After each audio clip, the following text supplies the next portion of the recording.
Bismillahirrahmanirrahim. Assalamu alaikum, dear student. How are you, students? I hope you are fine. तलीमी तरबीती video के लिए हाफिज़ ज़ुल्फ़कार शाहिद के चैनल को सब्सक्राइब करें। Class 9 computer science.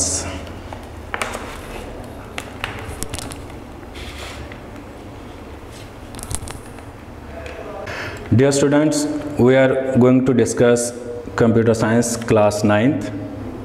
There are 5 units of this book.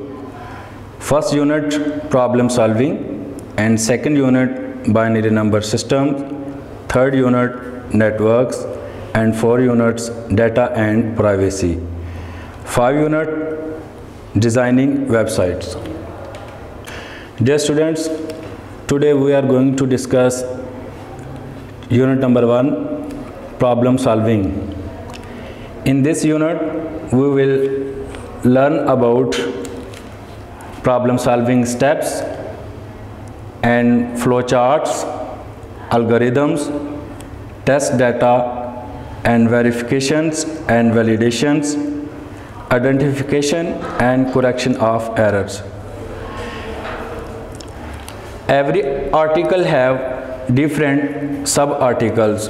Like suppose problem solving has different steps: defining a problem, understanding a problem, planning a solution, defining candidate solutions, selecting the best solution.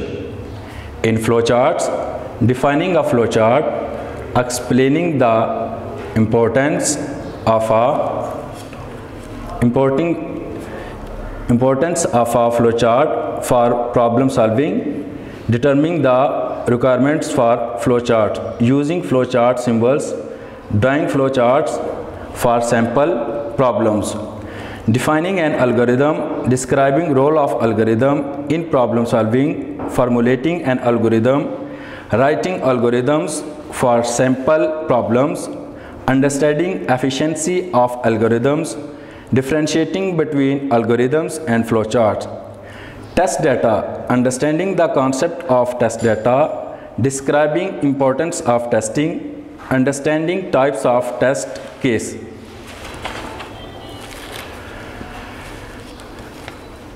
Dear student, article number 1.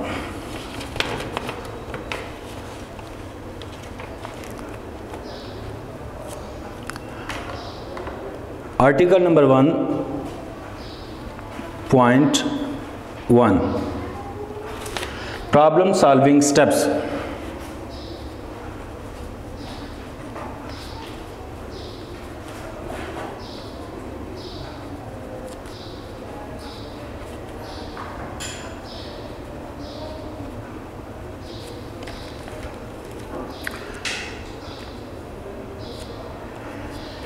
In this article, we will discuss different steps of problem solving.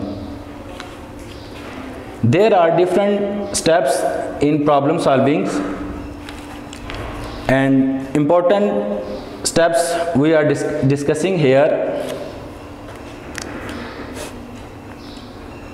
Article 1.1.1 defining a problem.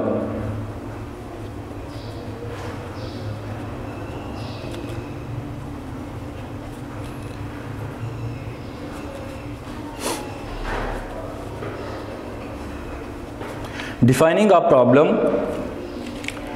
Dear students, सबसे पहले problem के बारे में जानना होता है कि problem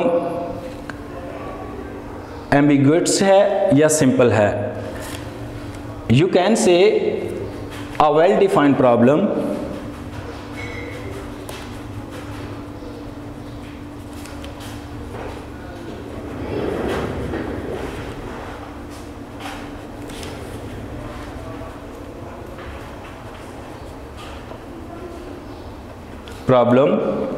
is the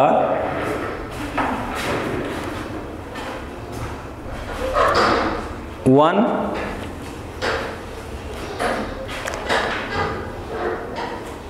that does not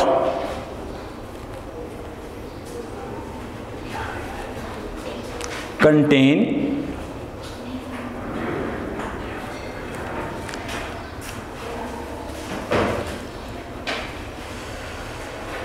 ambiguities.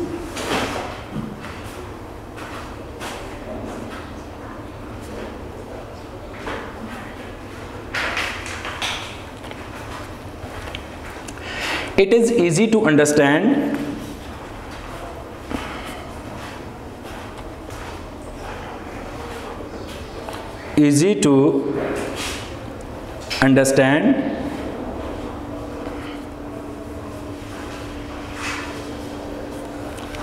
and solve.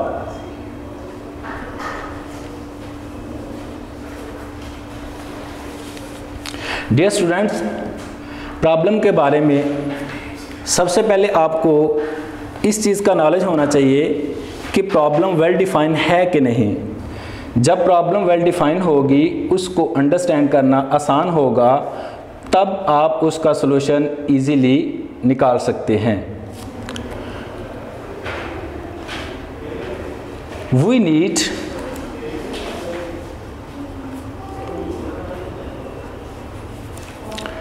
to see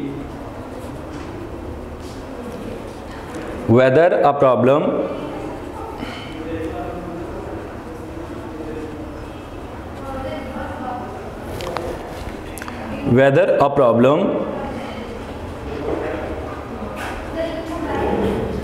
is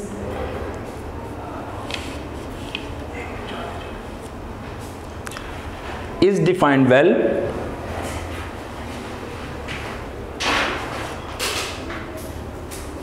or not.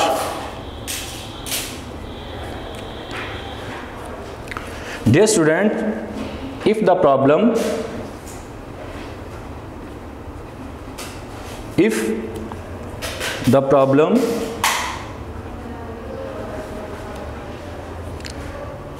is not defined well, then we can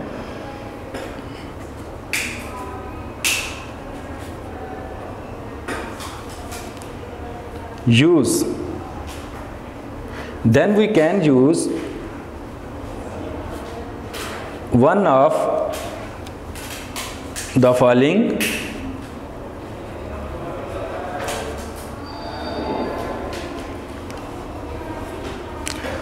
type.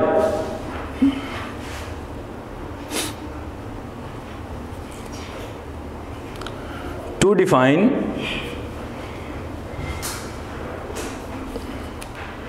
the problem.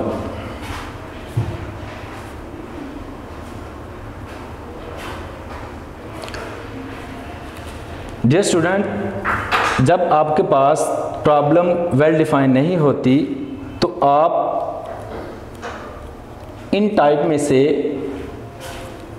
उस प्रॉब्लम को सॉल्व करने के लिए सेलेक्ट कर सकते हैं। सबसे पहले dear student, you can guesses, आप गेस कर सकते हैं कि इसका सॉल्यूशन क्या हो सकता है। ये सारा काम आप अपने पास्ट एक्सपीरियंस की बेस पर कर सकते हैं। Uses of guesses.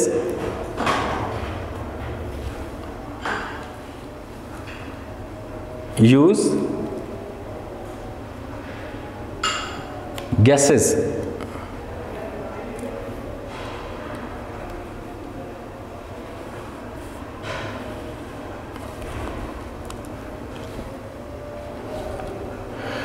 We try to guess the unknown information. We try to guess the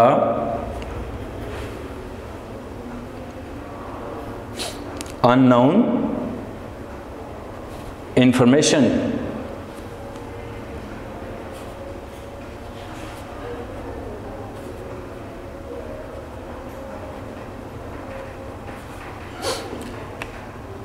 through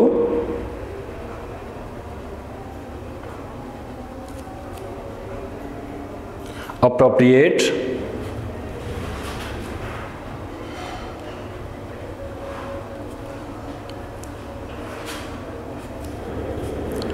gases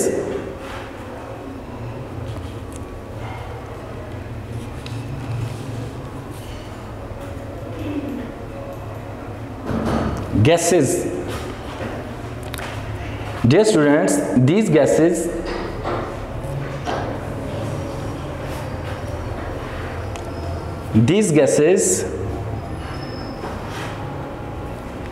you can get from your past experience.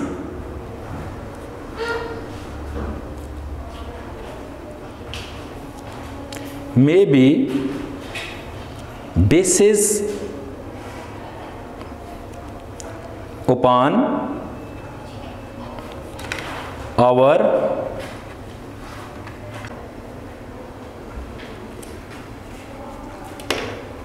dear students, today is our topic unit number 1, problem solving. In this unit we will discuss different articles. Article number 1, problem solving. In problem solving, dear students, there are different steps.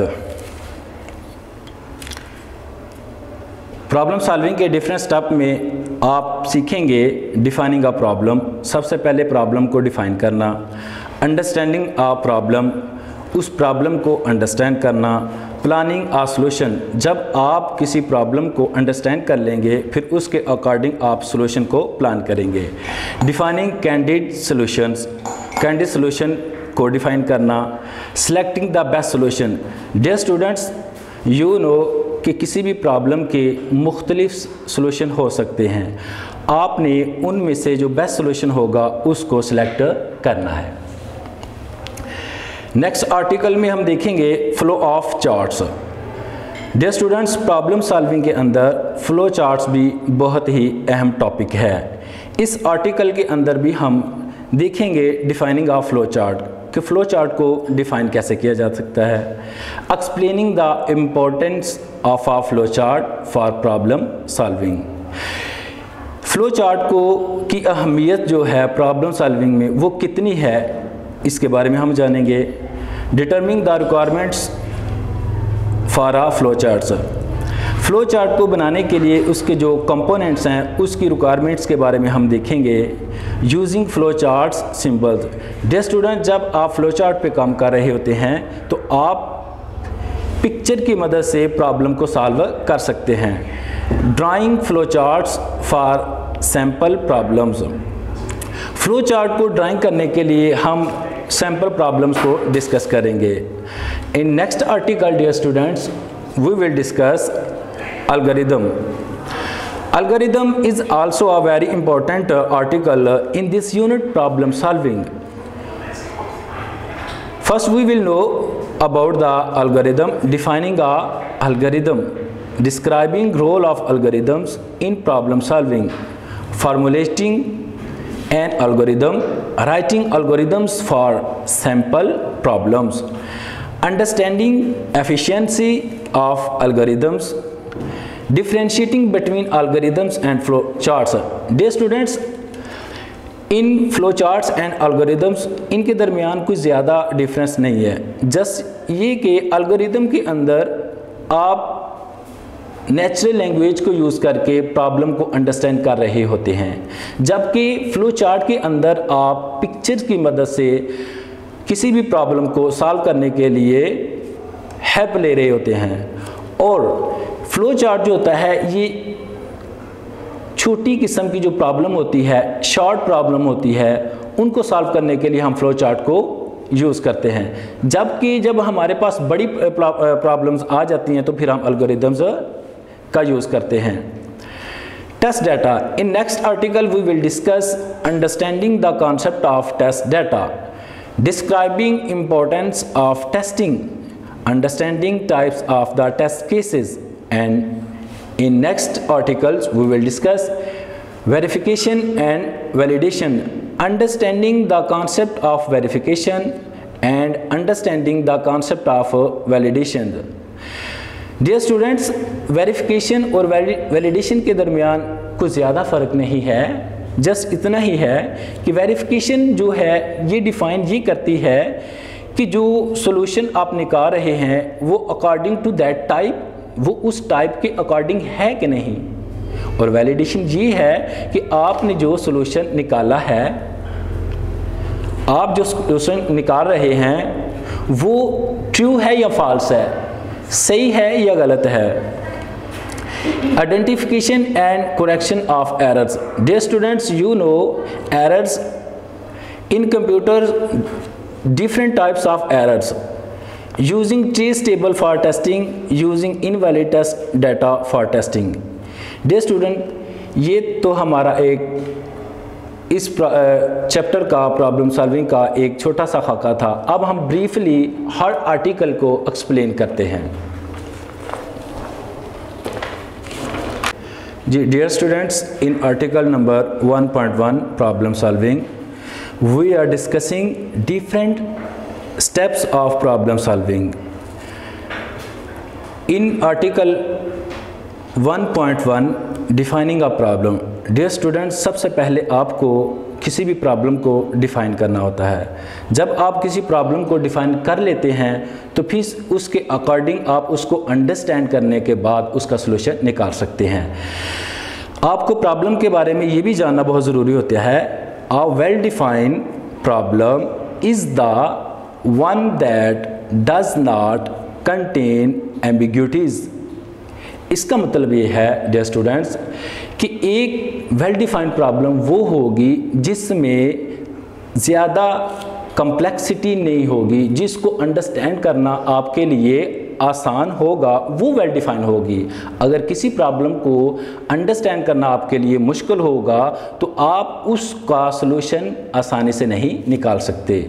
All the conditions are clearly specified and it has a clear goal. जितनी भी condition होगी उनका जो गोल होगा वो वाज़िया होगा कि आप क्या कर रहे हैं और इसका रिज़ल्ट आपको क्या मिल सकता है। It is easy to understand and solve. Dear students, defining a problem के अंदर आपको इस चीज़ का भी नॉलेज होता है कि ये इसको अंडरस्टैंड करना आसान होता है और फिर जब आप अंडरस्टैंड कर लेते हैं फिर उसको सॉल्व करना भी आसान होता है।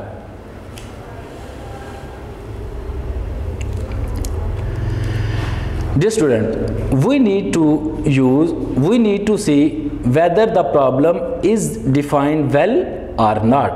हमें ये जानना बहुत ज़रूरी होता है कि ये जो प्रॉब्लम है ये वेल डिफाइन है कि नहीं। If the problem is not defined well, then we can use one of the following strategies to define the problem.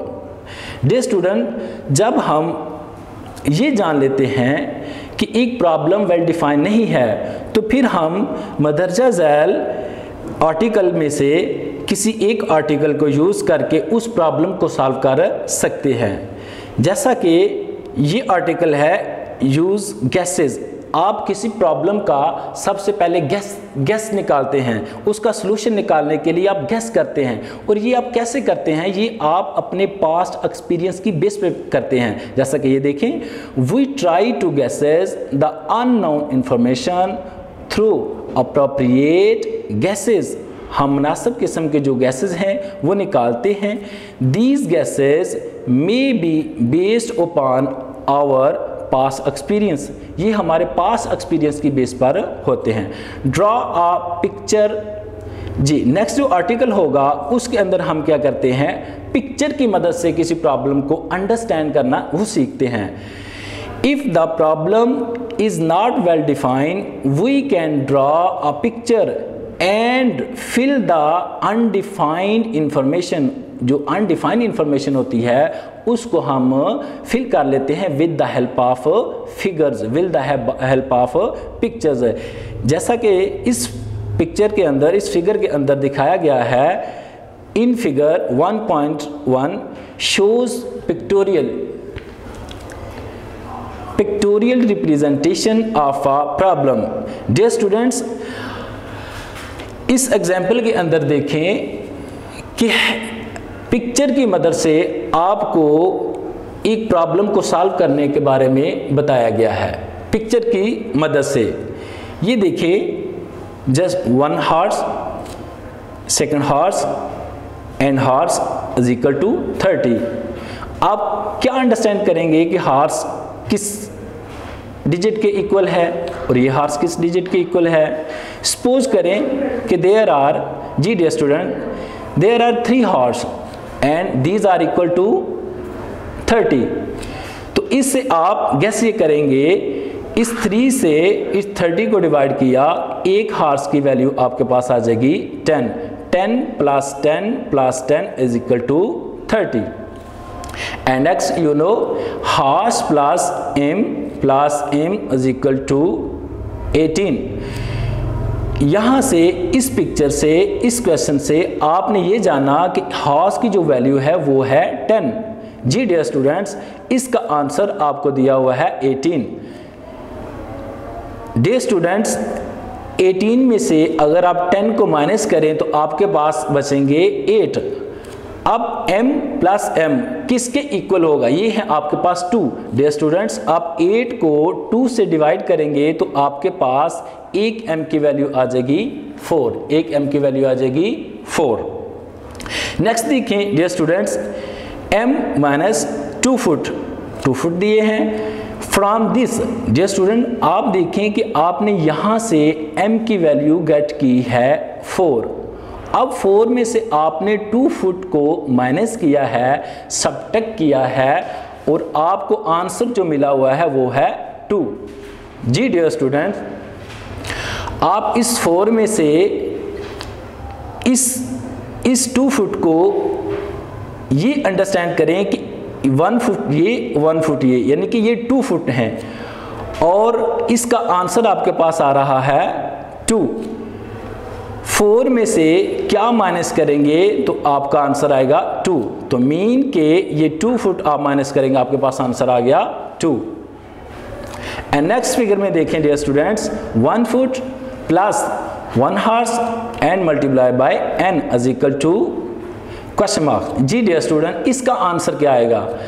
आपने देखा इस फुट की वैल्यू, 1 फुट की वैल्यू हमारे पास आ गई है 1, हमारे पास इसकी वैल्यू क्या आ गई है 1, और इस हॉर्स की वैल्यू हमारे पास आ गई है 10, और इसको मल्टीप्लाई करना है n से। n की वैल्यू तो हमारे पास नहीं है डियर स्टूडेंट। अब यहाँ से इस m से आप अंडरस्टैंड करेंगे कि m की वैल्यू थी आपके पास 4, इस 4 का हाफ करेंगे तो आपके पास आ जाएगा 2।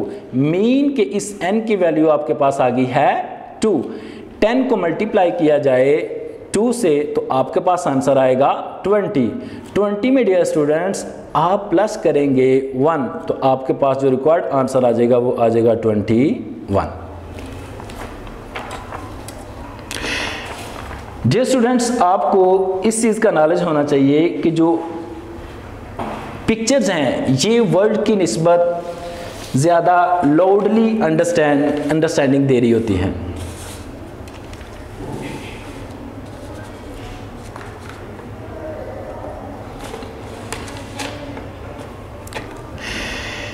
In next article 1.1.2,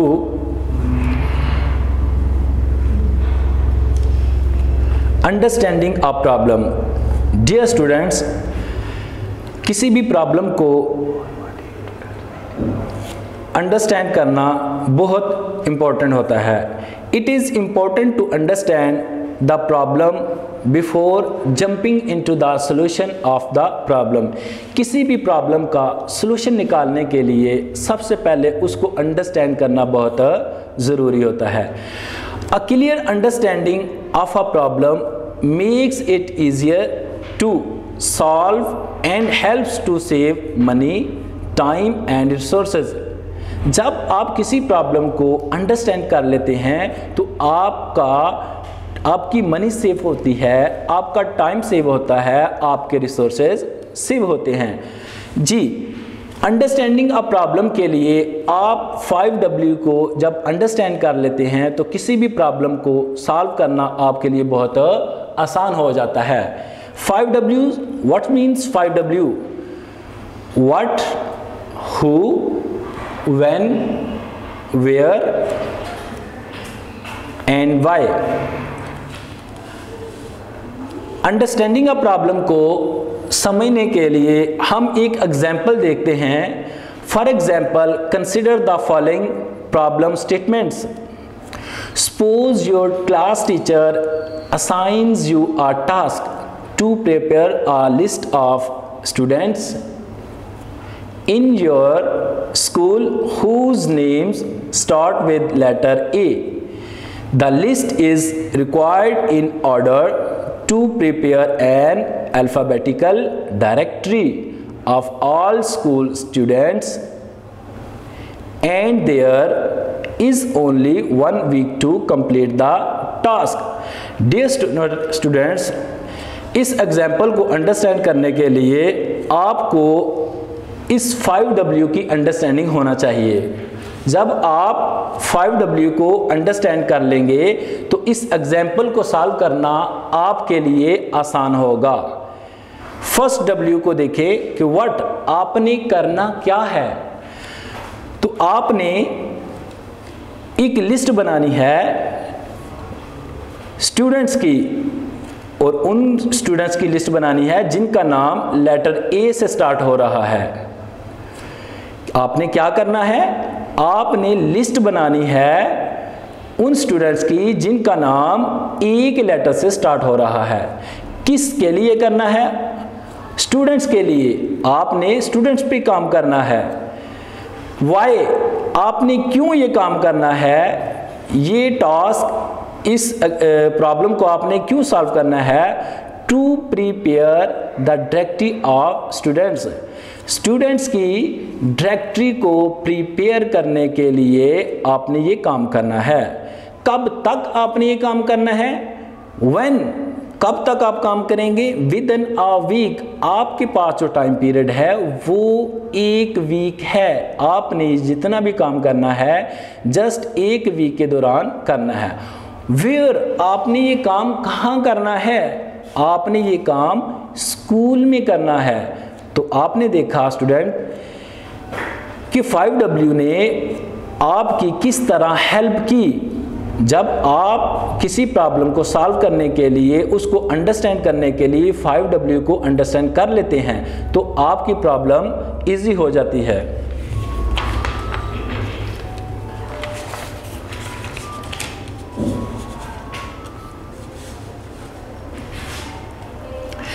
In next article 1.1.4, defining candid solution. The word candid refers to something spontaneous and unplanned.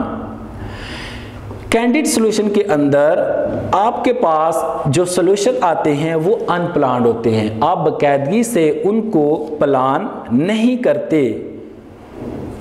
इसको अंडरस्टैंड करने के लिए हम एक एग्जाम्पल देखते हैं। For example, if you are asked to find number of students in your school who can play cricket. आपको अगर ये कहा जाता है कि आप अपने स्कूल के अंदर उन स्टूडेंट्स के नाम लिखें जो क्रिकेट के प्लेयर हैं। You can estimate by finding cricket players in your class and then multiplying it by the total number of classes in your school. आप इस प्रॉब्लम को सॉल्व करने के लिए हर क्लास में से स्टूडेंट्स की तादाद को काउंट कर सकते हैं। फिर हर तादाद की नंबर ऑफ स्टूडेंट्स को नंबर ऑफ क्लासेस से मल्टीप्लाई करके आप ये जान सकते हैं कि आपके स्कूल में कितने स्टूडेंट्स हैं जो क्रिकेट खेलना चाहते हैं या क्रिकेट के प्लेयर हैं।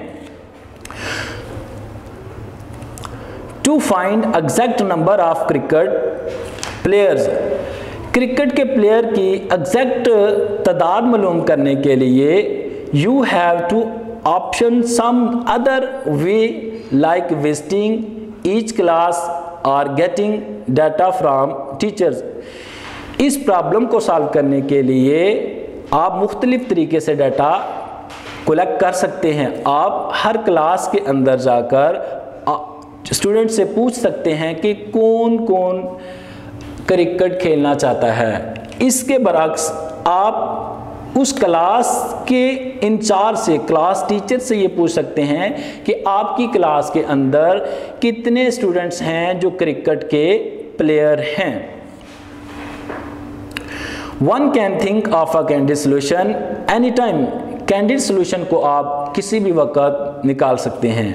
A candid solution can help to save time. Candid solution आपकी हेल्प करता है आपको आपका टाइम सेव करने के लिए। It is not necessary that the candid solution is the actual solution of a problem.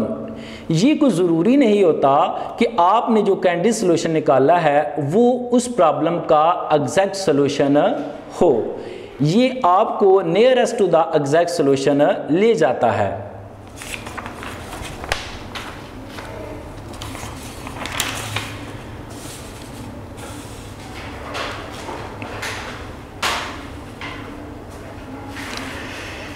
In next article 1.2.2, we will discuss importance of flowcharts in problem solving.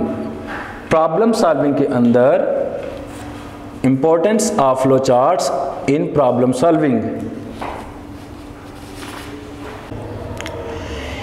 In article 1.1.3, planning a solution.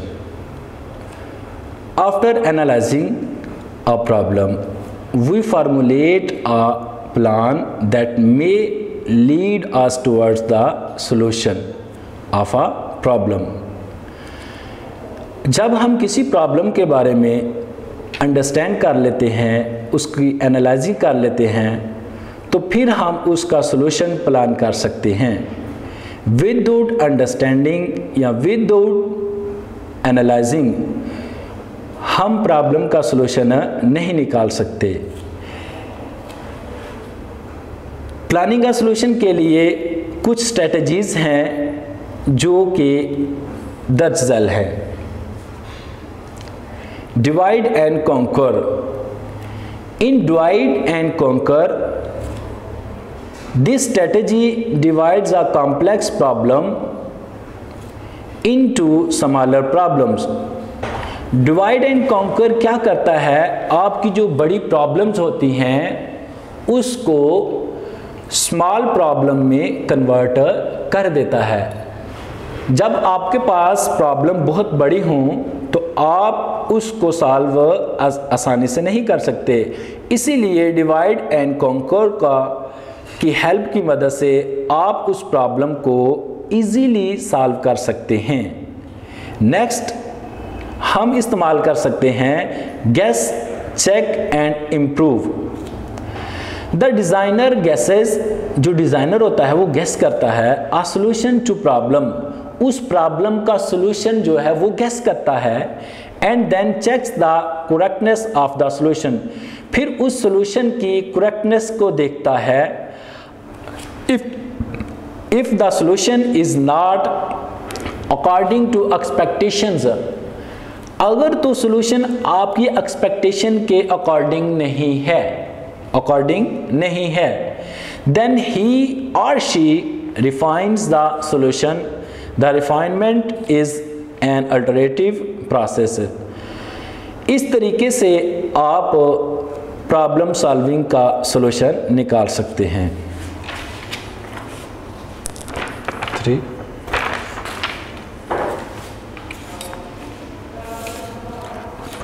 4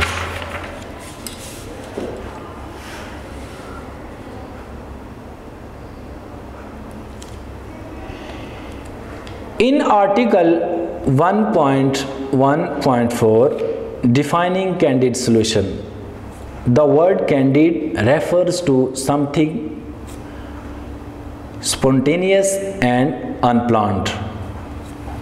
In article 1.1.5, selecting the best solution. Students, you know there are different solutions exist of any problems.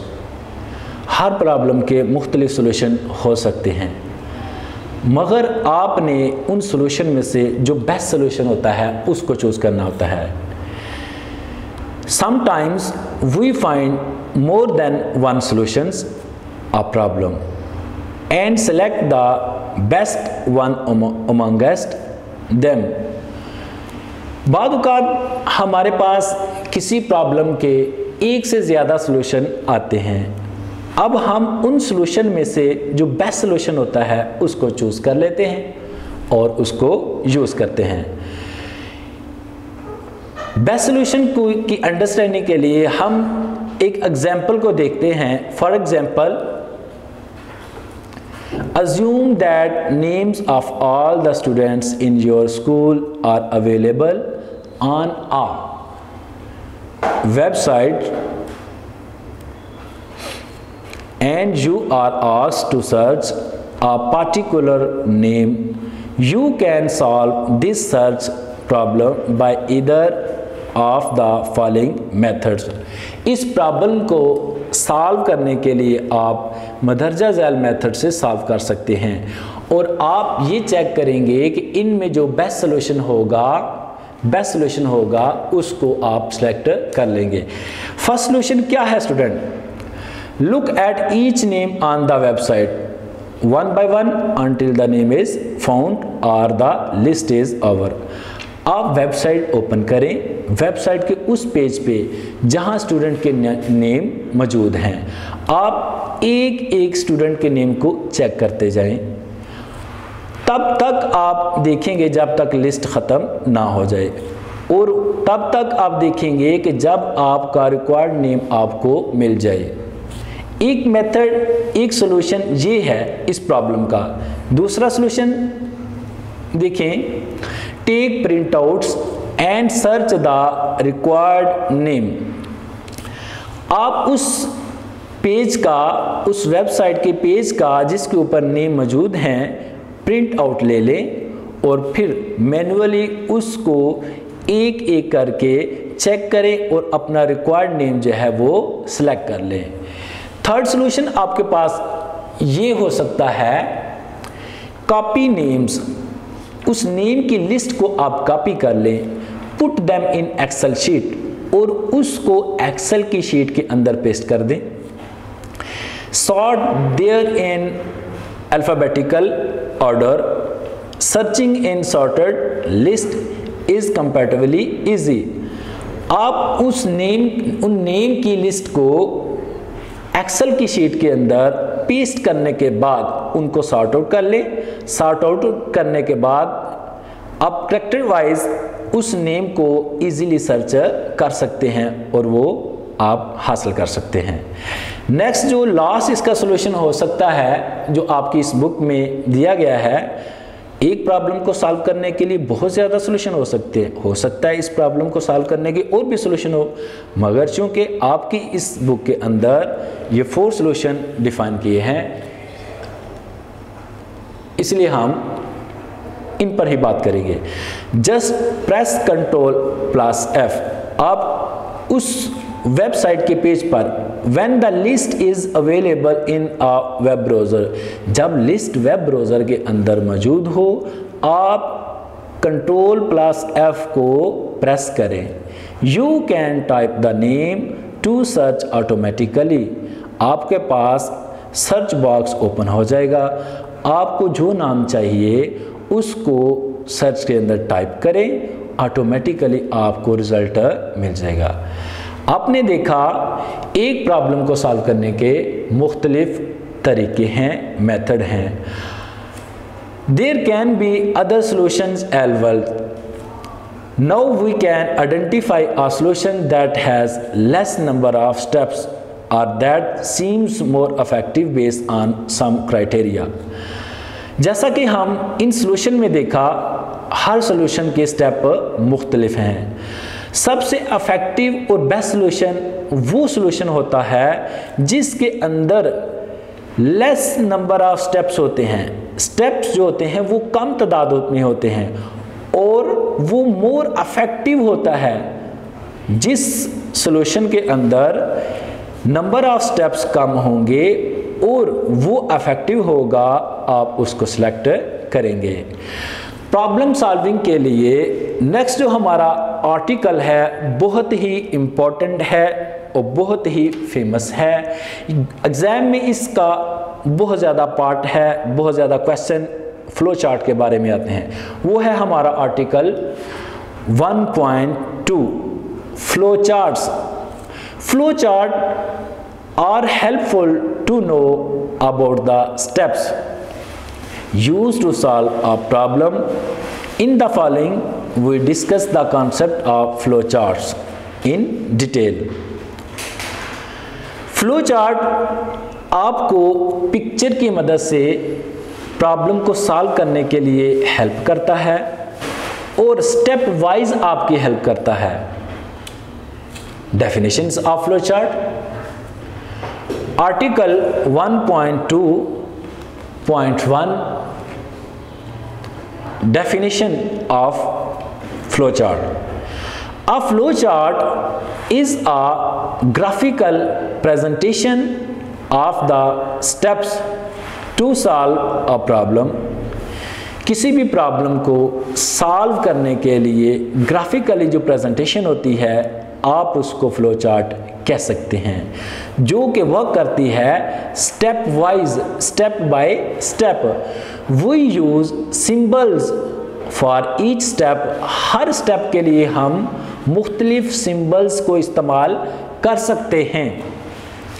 And these symbols are connected with the help of arrows to show the flow of processing. और इन symbols को हम connect करने के लिए arrows की मदद लेते हैं कि आपकी प्रोसेसिंग का फ्लो किस तरफ है, आपकी प्रोसेसिंग का फ्लो किस तरफ है। इसके लिए हम एक सिंपल सी एग्जांपल देखते हैं। Figure 1.6 shows a flow chart for the simple problem of wearing shoes with socks. Students, आप हर रोज़ ये काम करते हैं, इस प्रॉब्लम को हर रोज़ सॉल्व करते हैं। रोज़ आप शूज़ भी पहनते हैं, सॉक्स भी पहनते हैं। बट इन फ्लो चार्ट्स आप किस तरह से इस प्रॉब्लम को सॉल्व कर सकते हैं, ये इसकी एक example with the help of symbols ये डिफाइन की गई है। अब देखें, जब फ्लो चार्ट आप स्टार्ट करेंगे तो ये वाला साइन यूज करेंगे। अभी आपने स्टार्ट किया है, टेक शूज, आपने शूज ले लिए हैं, एंड सॉक्स, शूज और सॉक्स आपने ले लिए हैं। उसके बाद आप वेयर सॉक्स, उसके बाद आप सॉक्स को पहन लेंगे, फिर आप शूज़ को पहन लेंगे और फिर आप इस फ्लो चार्ट को स्टॉप कर देंगे।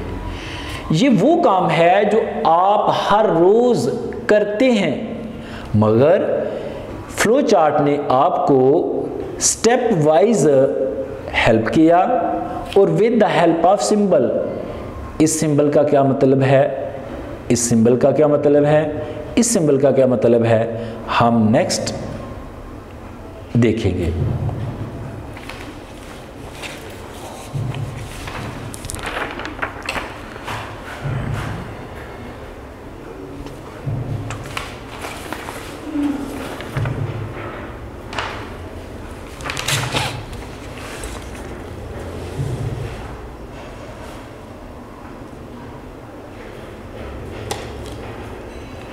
In article 1.2.2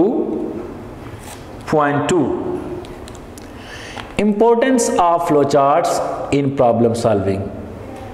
हर चीज़ की इम्पोर्टेंस होती है। स्टूडेंट्स, आपको इस चीज़ का नॉलेज होना चाहिए कि फ्लो चार्ट की इम्पोर्टेंस क्या है प्रॉब्लम सॉल्विंग के अंदर। प्रॉब्लम सॉल्विंग के अंदर फ्लो चार्ट्स कितनी अहमियत रखता है। In problem solving flow charts can be used to plan a solution. Problem solving के अंदर फ्लो चार्ट जो हैं वो सॉल्यूशन को प्लान करना सिखाते हैं। If a flow chart is already there we can quickly understand the way a problem is solve. अगर फ्लो चार्ट पहले से ही मौजूद हो तो आप आसानी से तेज़ी के साथ उस प्रॉब्लम का सॉल्यूशन हासिल कर सकते हैं। It is more effective to visualise a solution graphically than a text. Flow chart आपको ग्राफिकली हेल्प करता है किसी भी प्रॉब्लम को अंडरस्टैंड करने के लिए, उसका सॉल्यूशन निकालने के लिए। आपको पहले भी बताया है स्टूडेंट्स, जो सिंबल्स होते हैं वो टेक्स्ट की निस्बत ज़्यादा इफेक्टिव होते हैं, वो इजीली आपको अंडरस्टैंडिंग देते हैं, प्रोवाइड करते हैं। A graphical representation also make it effective to verify whether a solution is correct और नॉट। ग्राफिकली रिप्रेजेंटेशन में आपको इस चीज़ का नॉलेज मिलता है कि ये सॉल्यूशन करेक्ट है या नहीं। It is also good way to communicate. ये कम्युनिकेट करने का बहुत अच्छा सा तरीका है the solutions of a problem, किसी प्रॉब्लम के सॉल्यूशन के लिए, टू अदर पीपल, दूसरे लोगों से किसी प्रॉब्लम का सॉल्यूशन निकालने के लिए, कम्युनिकेट करने के लिए ये बहुत ही एक बेस्ट और गुड मेथड है।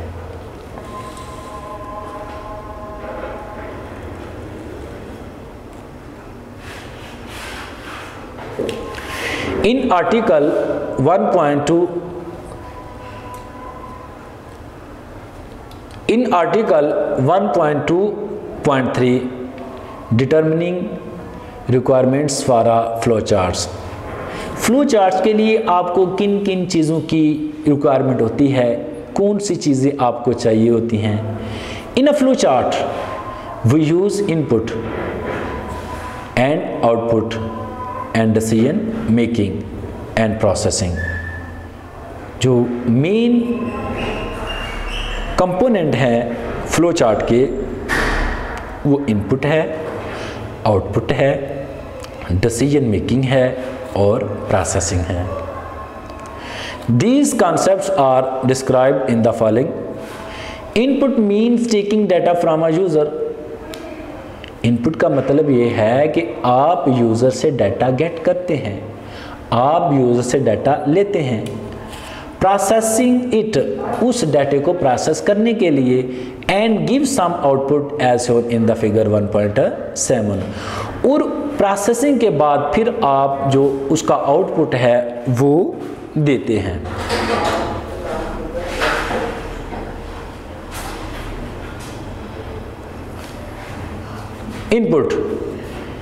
Input means taking data from the user. It is important to know how many and what type of inputs are required. Input में आप यूज़र से डाटा लेते हैं और आपको पता चल जाता है कि ये कौन सी टाइप है। Processing mean to perform different operation on that data. After getting inputs, you can perform different operations on that data which are performing processing. A flowchart also contains processing steps. The processing steps are used for performing calculations and storing the results of calculations. इस input process and output की example को understand करने के लिए हम इस example को समझते हैं।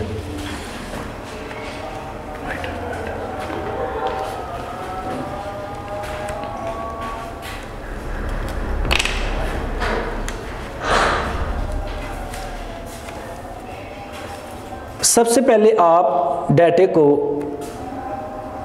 इनपुट करेंगे।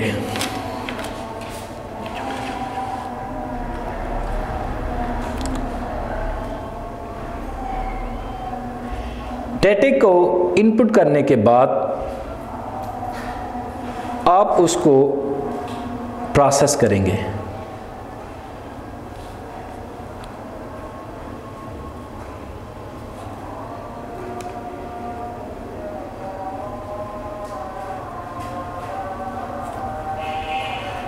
प्रोसेस करने के बाद आपको इंफॉर्मेशन की सूरत में एक रिज़ल्ट मिलेगा जिसको आप कह सकते हैं कि ये आपकी आउटपुट है।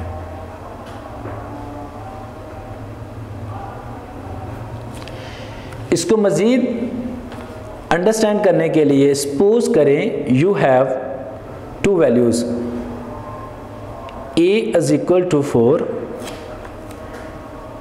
b is equal to 5। आपने इनपुट ली है, दो वैल्यूज़ ली हैं a और b की। इन पे डिफरेंट ऑपरेशंस आप परफॉर्म करेंगे।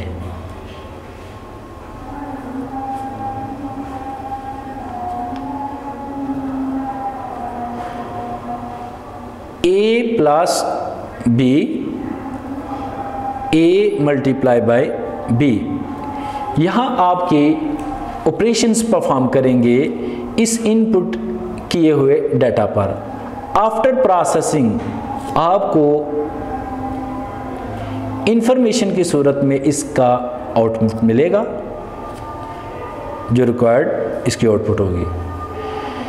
a की वैल्यू आपके पास 4 है, b की वैल्यू आपके पास 5 है।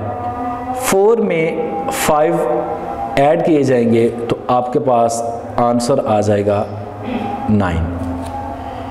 a की वैल्यू आपके पास 4 है, b की वैल्यू आपके पास 5 है। a को b से मल्टीप्लाई करें यानी 4 को 5 से मल्टीप्लाई करें तो आपके पास 20 आंसर आ जाएगा। इस एग्जाम्पल से हमने importance of flow chart in problem solving के मुख्तलिफ जो स्टेप्स हैं, इनपुट्स, प्रोसेसिंग और आउटपुट, उसको देखा।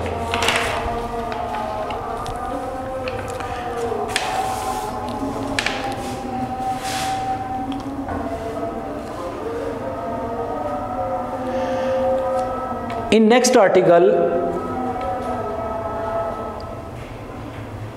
1.2.4 फ्लो चार्ट सिंबल्स। इस आर्टिकल में हम फ्लो चार्ट के सिंबल के बारे में पढ़ते हैं।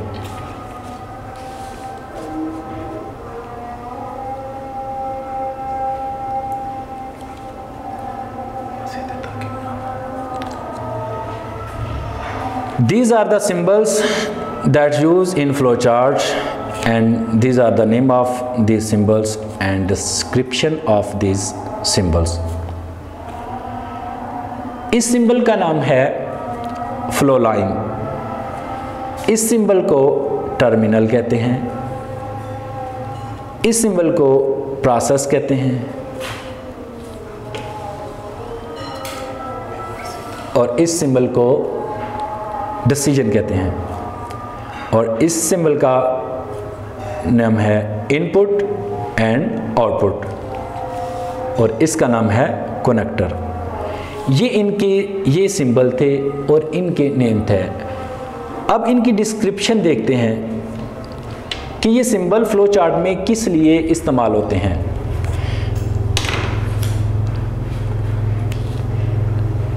It is used to determine the flow of steps in a flow chart. इस लाइन का मतलब ये है कि फ्लो चार्ट के अंदर जो स्टेप्स हैं उनका फ्लो किस तरफ है।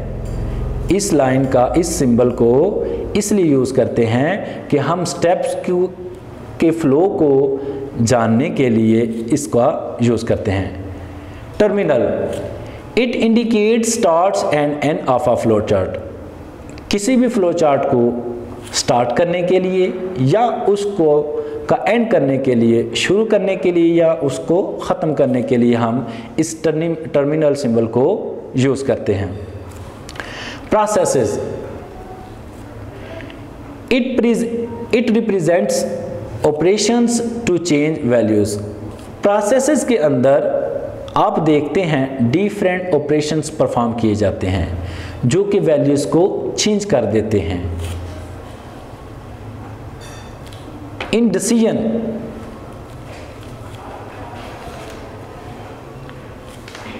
it shows a conditional operation that determines which one of the two paths to take. The operations is commonly a yes or no question or a true or false test. इस decision की symbol से आप ये देखते हैं कि जो answer निकाला है वो सही है या नहीं, गलत है या दुरुस्त। Input output, input mean getting the data from the user. It indicates the input of data from user. जब आप यूज़र से डाटा लेते हैं तो आप इस साइन को यूज़ करते हैं। और डिस्प्लेइंग रिजल्ट टू यूज़र, या जब आप उस डाटे को प्रोसेस करने के बाद इंफॉर्मेशन की सूरत में यूज़र को डिस्प्ले करने के लिए डाटा देते हैं तो उसको हम आउटपुट कहते हैं और उसके लिए हम ये साइन यूज़ करते हैं। Connector, if a flow chart If a flowchart does not fit on a page, then we use connector to connect parts of a flowchart on different pages. जब एक flowchart एक से ज़्यादा पेजेस पर मौजूद होता है और उस flowchart को कनेक्ट करने के लिए हमें किसी सिंबल की ज़रूरत होती है तो उसके लिए हम इस कनेक्टर सिंबल को यूज़ करते हैं। वीडियो पसंद आई तो लाइक करें, अपनी राय कमेंट करें। ऐसे ही मजीद वीडियोस के लिए हमारा चैनल सब्सक्राइब करें और बेल का आइकन दबाएं ताकि आपको हर वीडियो का नोटिफिकेशन मिलता रहे।